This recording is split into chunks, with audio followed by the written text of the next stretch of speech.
ओम नमः शिवाय। स्वागत है आपके अपने आध्यात्मिक चैनल पर। आज हम श्रावण मास के 9वें अध्याय का श्रवण करेंगे, जिसमें शुक्रवार के दिन किए जाने वाले जीवंतिका व्रत की कथा है। इसकी विधि क्या है, इसमें क्या क्या वर्जित है, इसके करने से क्या क्या पुण्य प्राप्त होता है, वह सब हम इसी कथा में श्रवण करेंगे। तो आइए इस अध्याय के माध्यम से जाने की कैसे जीवंतिका का व्रत करें। श्रावण महात्म्य 9वां अध्याय, शुक्रवार जीवंतिका व्रत की कथा। ईश्वर बोले, हे सनत कुमार, इसके बाद अब मैं शुक्रवार व्रत का आख्यान कहूँगा, जिसे सुनकर मनुष्य संपूर्ण आपदा से मुक्त हो जाता है। लोग इससे संबंधित एक प्राचीन इतिहास का वर्णन करते हैं। पांड्य वंश में उत्पन्न एक सुशील नामक राजा था। अत्यधिक प्रयत्न करने पर भी उसे पुत्र प्राप्ति नहीं हो सकी। उसकी सर्वगुण संपन्न सुकेशी नामक भार्या थी। जब उसे संतान न हुई तब वह बड़ी चिंता में पड़ गई। तब स्त्री स्वभाव के कारण अति साहस युक्त मन वाली उसने मासिक धर्म के समय प्रत्येक महीने में वस्त्र के टुकड़ों को अपने उदर पर बांधकर उदर को बड़ा बना लिया और अपनी प्रसूति का अनुकरण करने वाली किसी अन्य गर्भिणी स्त्री को ढूंढने लगी। भावी दयोग से उसके पुरोहित की पत्नी गर्भिणी थी। तब कपट करने वाली राजा की पत्नी ने किसी प्रसव कराने वाली को इस कार्य में लगा दिया और उसे एकांत में बहुत धन देकर वह रानी चली गई। तत्पश्चात रानी को गर्भिणी जानकर राजा ने उसका पुंसवन और अनवलोभन संस्कार किया। 8वां महीना होने पर सीमंतोन्नयन संस्कार के समय राजा अत्यंत हर्षित हुए।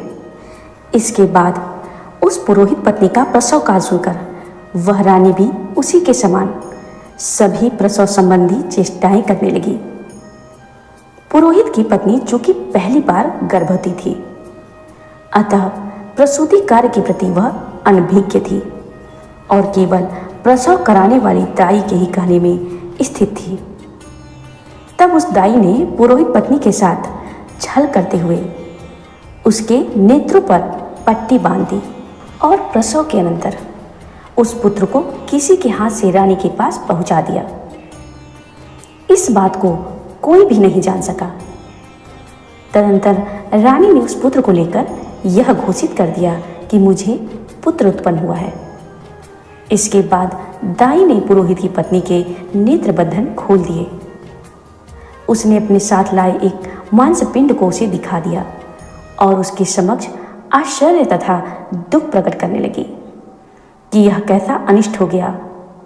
अपने पति से इसकी शांति अवश्य कराना।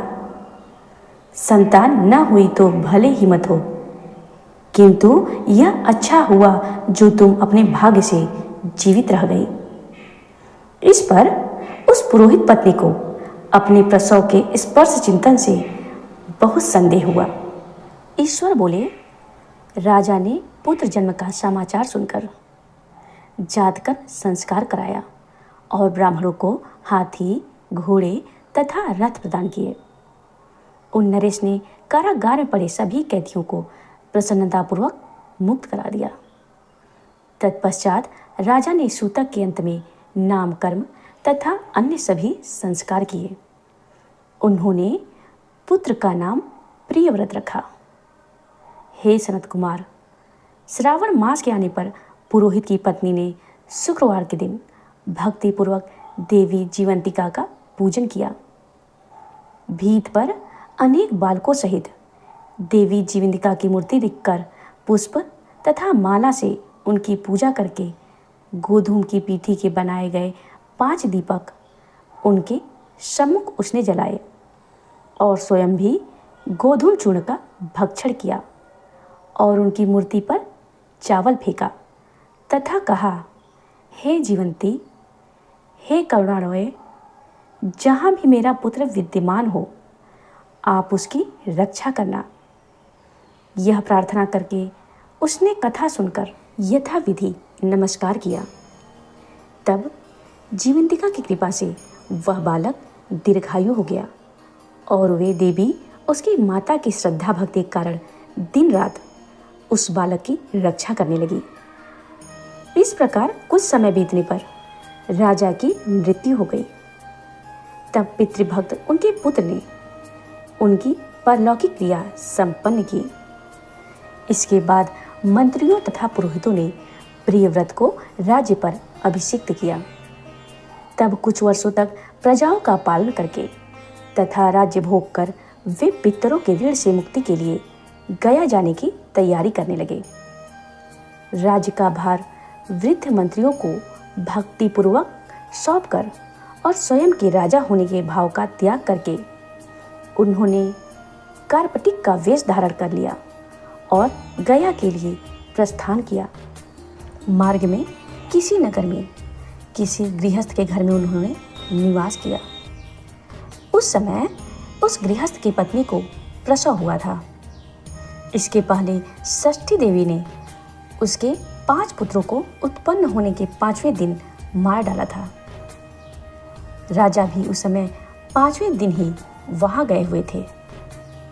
रात में राजा के सो जाने पर उस बच्चे को ले जाने के लिए षष्ठी आई। जीवंतिका देवी ने उस षष्ठी को यह कहकर रोका कि राजा को लांघ कर मत जाओ। तब जीवंतिका के निषेध करने से वह षष्ठी जैसे आई थी वैसे ही चली गई। इस प्रकार उस गृह स्वामी ने उस बालक को 5वें दिन जीवित रूप में प्राप्त किया।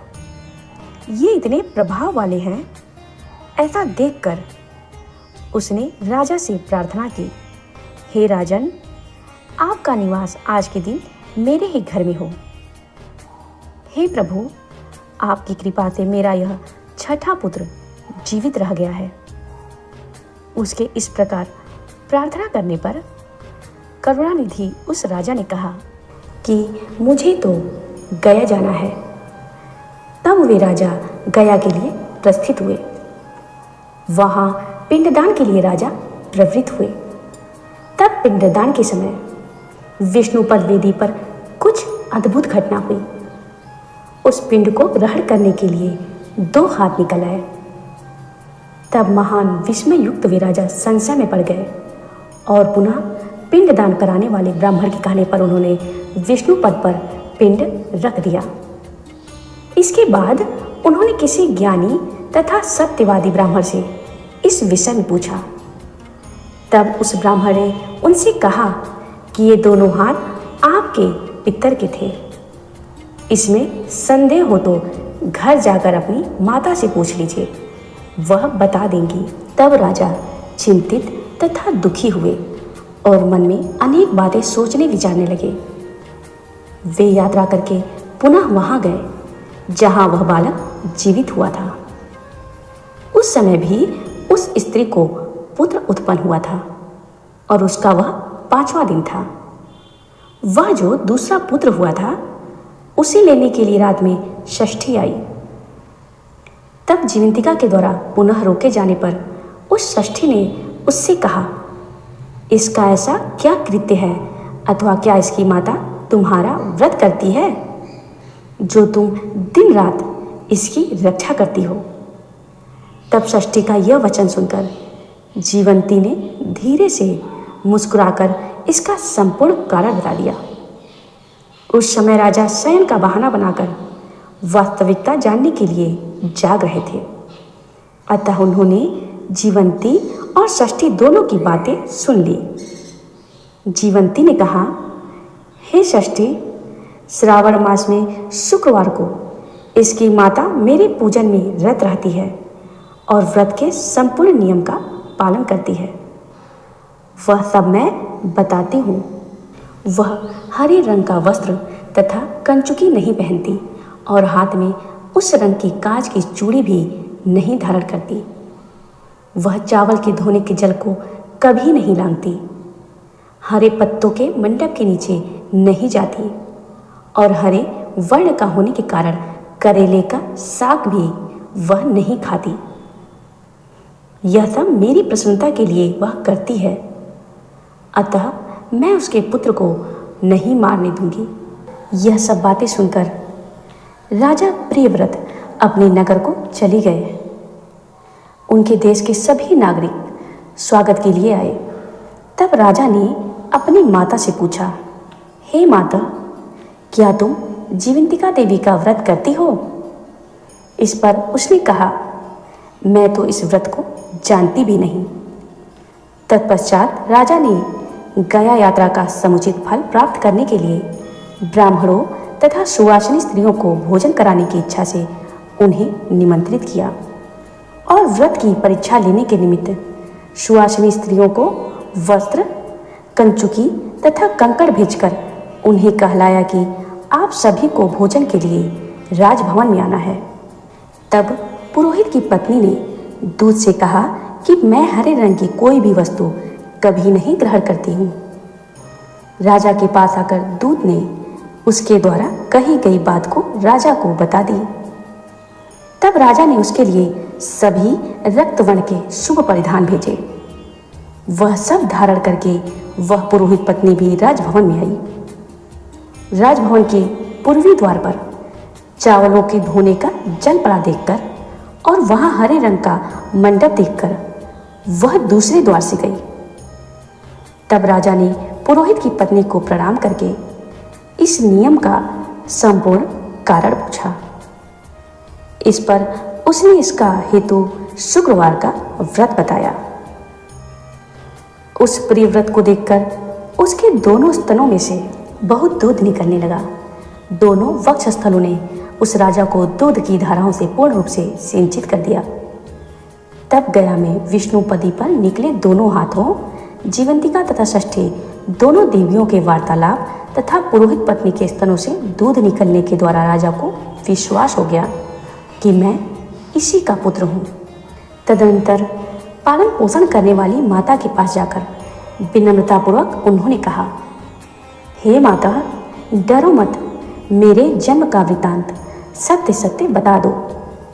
यह सुनकर सुंदर केशों वाली रानी ने सब कुछ सच सच बता दिया। तब प्रसन्न होकर उन्होंने जन्म देने वाले अपने माता पिता को नमस्कार किया और उन्हें संपत्ति से वृद्धि को प्राप्त कराया। वे दोनों भी परम आनंदित हुए। एक दिन राजा प्रियव्रत ने रात में देवी जीवंती से प्रार्थना की, हे देवी जीवंती, मेरे पिता तो ये हैं, तो फिर गया में वे दोनों हाथ कैसे निकल आए थे? तब देवी जीवंती ने स्वप्न में आकर संशय का नाश करने वाला वाक्य कहा, हे प्रियव्रत, मैंने तुम्हें विश्वास दिलाने के लिए यह माया की थी, इसमें संदेह नहीं है। ईश्वर बोले, हे सनत कुमार, यह सब मैंने आपको बता दिया। श्रावण मास में शुक्रवार के दिन इस व्रत का अनुष्ठान करके मनुष्य सभी मनोरथों को प्राप्त कर लेता है। जय भोलेनाथ। जब सेवा निष्काम होती है और श्रद्धा सच्ची होती है, तब भगवान स्वयं प्रकट होते हैं। यही है श्रावण मास का चमत्कार। यदि आपने भी इस कथा को मन से सुना है, तो इस श्रावण मास में कम से कम एक बार शुक्रवार का व्रत जरूर करिए। और अगर ये कथा आपके मन को छू गई हो, तो इस पावन संदेश को सबके साथ साझा करें, वीडियो को लाइक करें, कमेंट करें और ऐसे ही आध्यात्मिक, पुरातन और पुण्यदायी प्रसंगों के लिए हमारे चैनल को सब्सक्राइब जरूर करें। बेल आइकन को दबाना ना भूलें, ताकि अगली श्रावण मास की कथा आप सबसे पहले सुन सकें। हर हर महादेव। श्रावण मास की शुभकामनाएं।